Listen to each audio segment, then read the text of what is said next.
IT aide Imran Awan, who's facing fraud charges in connection with stealing data from Democrat congressional offices. One America's John Hines has the latest from Washington.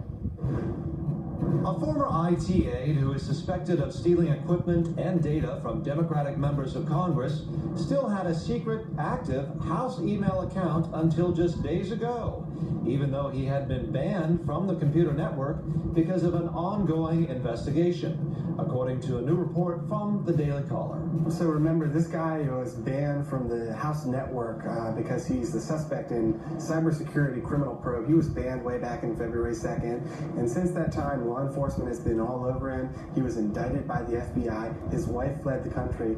But what we've discovered just now is that whole time he had a backdoor into the system, a secret email address that was active even as of yesterday. So even as he was arrested trying to leave the country, Imran Awan appears to have had an active congressional email account, says Luke Rosiak, investigative reporter for the Daily Caller News Foundation.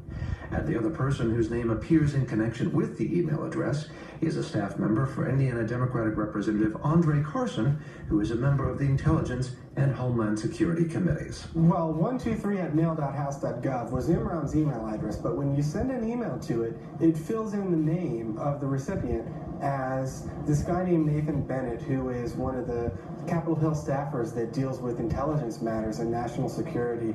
He works for a guy named Congr Carson, a Democrat from Indiana, who's on both the Homeland Security and the Intelligence Committees.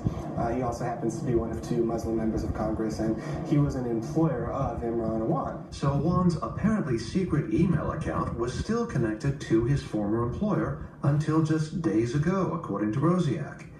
And when Rosiak contacted Congressman Carson's office, he received a curious reaction. What I was interested to see is that the reaction was very subdued. This is wild stuff to have a indicted IT guy with access to all of members of Congress's emails. He's working for and using the name of some intelligence committee linked staffers. He's not supposed to have access to the network, but he still does.